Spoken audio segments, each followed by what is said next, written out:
ఆయన ఒక కొండ మీద బోధ చేస్తున్నాడు. ఒక ప్రదేశంలో, ఒక ఎత్తైన ప్రదేశంలో చాలా మంది మనుషులు అక్కడికి వచ్చారు, వాక్యం విన్నారు. పాపం వాళ్ళ ఆహారం ఏం తీసుకోలేదు. ఆయన వాక్యం బోధించడమే కాదు, వాళ్ళ కడుపులు కూడా చూసే దేవుడు ఆయన. వీళ్ళు తినడానికి ఏమి లేనట్టుంది. వీళ్ళని ఎలాగో పంపేస్తే పాపం అలసిపోయి మార్గంలో ఇబ్బంది పడతారేమో, వాళ్ళని అట్లా ఖాళీ కడుపులతో పంపటం నాకు ఇష్టం లేదు, వాళ్ళకి ఏదన్నా అంత ఆహారం పెట్టండి అని అన్నాడు.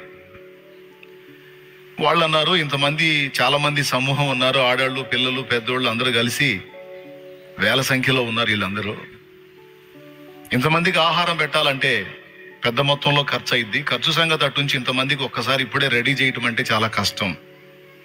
ఒకటి పెద్ద మొత్తం ఖర్చు, రెండవది డబ్బు పెట్టినా ఇప్పుడు ఇంతమందికి ఆహారం అంటే అది చాలా కష్టం అని వాళ్ళలో వాళ్ళు మాట్లాడుకుంటున్నారు. యేసు ప్రభు అన్నాడు, మీ దగ్గర ఏమైనా ఉందా అన్నాడు. మీ దగ్గర ఏమైనా ఉందా అంటే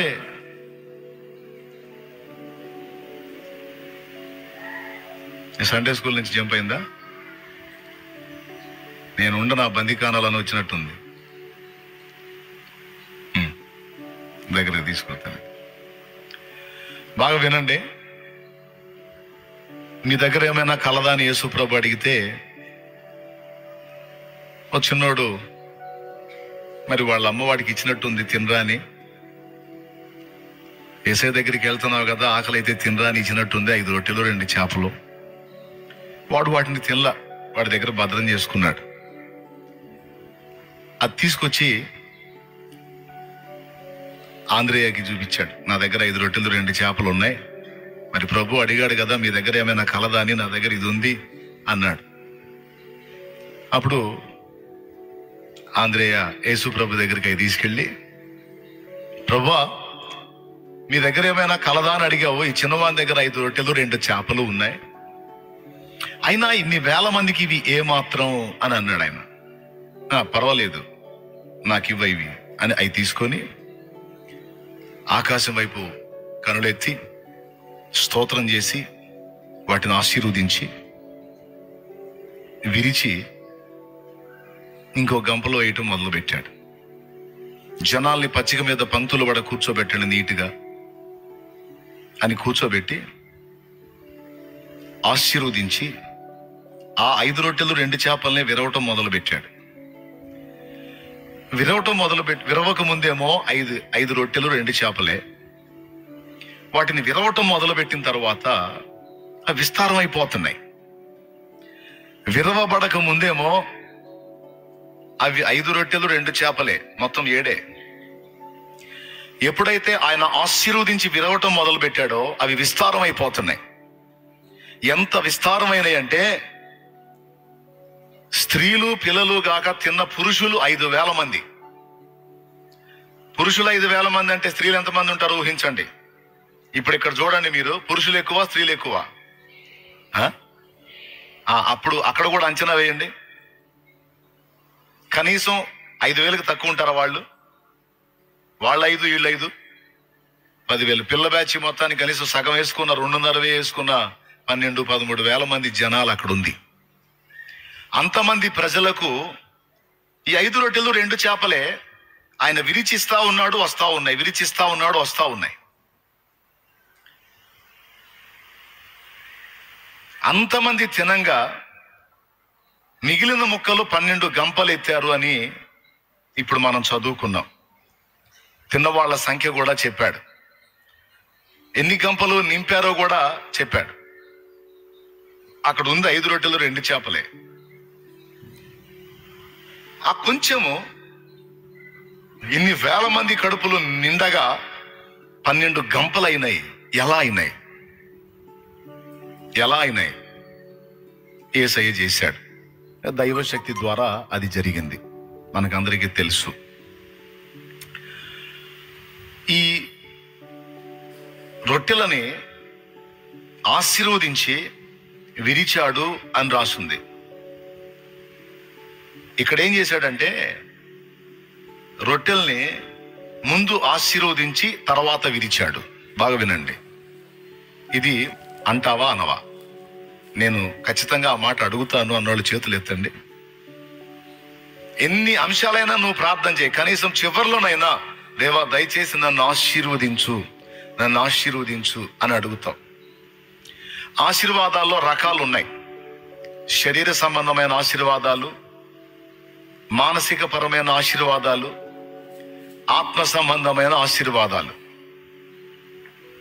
3 రకాల ఆశీర్వాదాలు ఉన్నాయి. కొంతమందికి సమృద్ధి ఆహారం ఉంటుంది కానీ మనసులో శాంతి ఉండదు. ఇప్పుడు మనసులో శాంతి రావాలన్నా కూడా దేవుడు దయ చూపాల్సిందే. అలాగే ఆత్మీయ జీవితంలో బలాభివృద్ధి కలగాలన్నా కూడా దేవుడు కృప చూపాల్సిందే. అలాగే శరీర సంబంధమైన జీవితంలో మనకు కావాల్సిన అవసరాలు తీర్చబడాలన్నా కూడా దేవుడు కృప చూపాల్సిందే.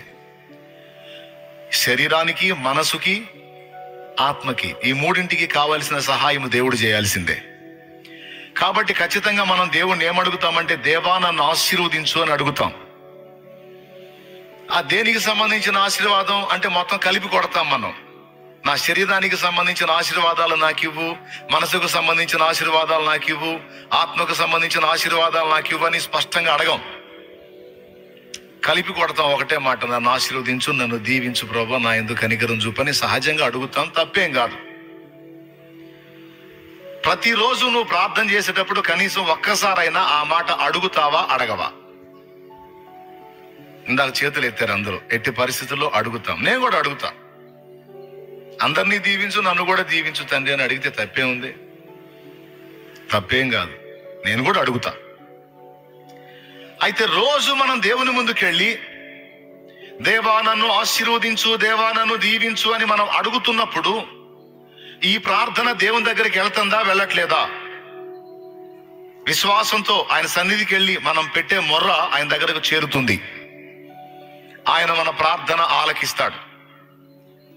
అన్న, మంచోళ్ల ప్రార్థన ఆలకిస్తాడు, యథార్థవంతుల ప్రార్థన ఆలకిస్తాడు. నాలాంటి పనికిమాలిన దాని ప్రార్థన, పనికిమాలినోడి ప్రార్థన దేవుడు ఎందుకు వింటాడు అనే డౌట్ నీకు వచ్చిద్దేమో. ఆయన పాదాల దగ్గరికి వెళ్ళి మోకాళ్ళుని పనికిమాలినోడు ప్రార్థించినా దేవుడు వింటాడు. పనికిమాలినోడు మొర్ర పెట్టినా కూడా విశ్వాసంతో, ఆ విశ్వాసాన్ని బట్టి దేవుడు తప్పకుండా సహాయం చేస్తాడు. ఎందుకంటే విశ్వాసం నుంచి ప్రార్థన చేస్తున్నాడు గనుక ఆ ప్రార్థన దేవుడు ఖచ్చితంగా వింటాడు. ఆయన పేరే ప్రార్థనలు ఆలకించువాడు. ఎందుకో చెప్తా. దావీదు బత్షెబ విషయంలో తేడాపడ్డ తర్వాత, ఆమె భర్త అయినటువంటి ఊరియాను చంపించిన తర్వాత దేవుని యొక్క కోపము, శాపము దావీదు మీదకి వచ్చింది. వచ్చి దావీదు చాలా బాధాకరమైన పరిస్థితుల్లోకి వెళ్ళిపోయాడు. సొంత కొడుకే శత్రువు అయిపోయాడు. సొంత కొడుకు దగ్గర కొంతమంది దుష్మన్లు తయారై తండ్రిని గాజేయాలన్న పథక రచన అహీతోపెలు అనేవాడు చెప్పాడు. ఎవరికి? అబ్షాలోము, దావీదు కొడుకు అబ్షాలోము వానికి చెప్పాడు. మీ నాన్న ఇక్కడ నుంచి పారిపోయాడని, ఎటో వెళ్ళిపోయాడని, ఇక నాకేం ఇబ్బంది ఉండదని నువ్వు అనుకుంటున్నావేమో. మీ నాన్న బ్రతికుంటే వెరీ డేంజర్, కాబట్టి మీ నాన్నని చంపేయాలి. నువ్వు నాకు కొంచెం కోఆపరేట్ చేయి. నేను కొంతమంది మనుషుల్ని తీసుకొని పోయి, సైన్యాన్ని తీసుకొని పోయి మీ నాన్నని వెతికి వేటాడి మీ నాన్నని మట్టు పెడతాను, మీ నాన్న చంపేస్తాను. అప్పుడు నీకు శత్రుశేషం ఉండదు. లేకపోతే ఎప్పటికైనా మీ నాన్న నీ మీద వచ్చి పడే అవకాశం ఉంది అని వీడు ఆలోచనలు చెప్తుంటాడు అబ్షాలోముకి. అబ్షాలోము ఆ ఆలోచనల విషయంలో తర్జన పడుతుంటాడు. అక్కడే హూషై అనేటువంటి వాడు ఒకడు ఉంటాడు. ఇతడు దావీదు పక్షం వాడు. అహీతోపెలేమో అబ్షాలోము పక్షం వాడు, అంటే దావీదు కొడుకు పక్షం వాడు. ఇక్కడ దావీదు శాపాన్ని అనుభవిస్తున్నాడా, ఆశీర్వాదంలో ఉన్నాడా? మీరు చెప్పండి, పెద్దగా చెప్పండి. చేసిన తప్పుకి శాపాన్ని అనుభవిస్తున్నాడా, దీవెనలో ఉన్నాడా? సింపుల్ గా చెప్పొచ్చు, రాజ్యం వదిలిపెట్టి, సింహాసనం వదిలిపెట్టి వెళ్ళిపోవాల్సి వచ్చింది అంటే అగచాట్ల మారి పరిస్థితుల్లో ఉన్నాడు, శాపంలో ఉన్నాడు. ఆ స్థితిలో ఉండి ఒక్కటే ఒక మాట అంటాడు దేవునికి వెళ్ళి చూసి, ప్రభువా,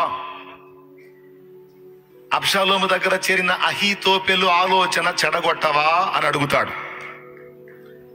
అహీతోపెలు ఆలోచన చెడగొట్టవా అని అడిగితే ఆ ప్రార్థన దేవుడు విని నిజంగానే అహీతోపెలు ఆలోచన అబ్షాలోము వినకుండా చెడగొడతాడు.